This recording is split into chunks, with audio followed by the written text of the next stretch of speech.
अब आपको सीधा लेकर चलते हैं लोकसभा, जहां पे देखिए संसद सत्र का 7वां दिन और कार्रवाई फिलहाल जारी। बहुत कुछ कहा था। अनाथ पशुओं की समस्या से छुटकारा दिलवाने के लिए का वादा किया हुआ, लेकिन कई चुनाव बीत गए हैं, अभी तक गन्ने का भुगतान 2 हफ्ते का वचन जो दिया था, कहां दिया था? अब तो वचन देने वाले को भी याद नहीं है।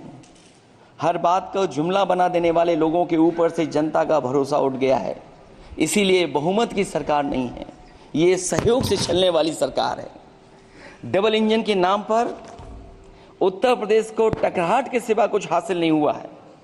उत्तर प्रदेश में प्रभुत्व की लड़ाई 2 लोगों को आपस में लड़ा रही है, लेकिन उसकी मार जनता को सता रही है। पिछले 10 सालों की उपलब्धि बस इतनी रही कि एक शिक्षा परीक्षा माफिया का जन्म हुआ।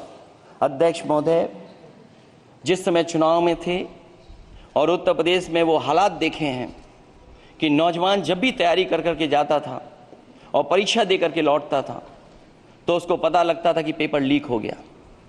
और उत्तर प्रदेश में केवल एक पेपर लीक नहीं हुआ है, जितनी भी परीक्षाएं हुई हैं सब पेपर लीक हुए हैं। केवल उत्तर प्रदेश ही नहीं, मैं माननीय सांसद की तरफ से सुन रहा था, कई ऐसे प्रदेश हैं जहां पर परीक्षाएं देने तो बच्चे गए, लेकिन वहां भी पेपर लीक हो गया। और अभी जब 4 जून को रिजल्ट आया, उसके बाद जो बात उठी है, देश की सबसे प्रेस्टिजियस परीक्षा, उसका भी पेपर लीक हो गया।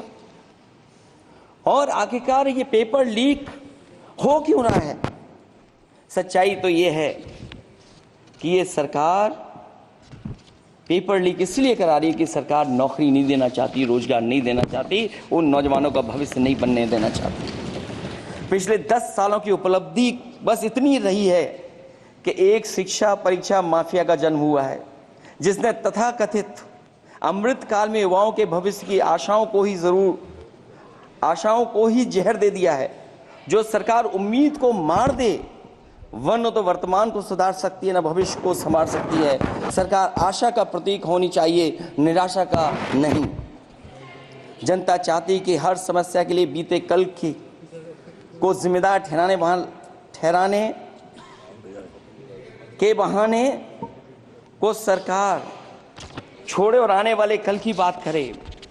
अगले 1000 साल के झूठे सपने दिखाने वाले अगले महीने होने वाली परीक्षाओं के लीक न होने की गारंटी कब लेंगे? जनता अब न तो किसी बहकावे में आएगी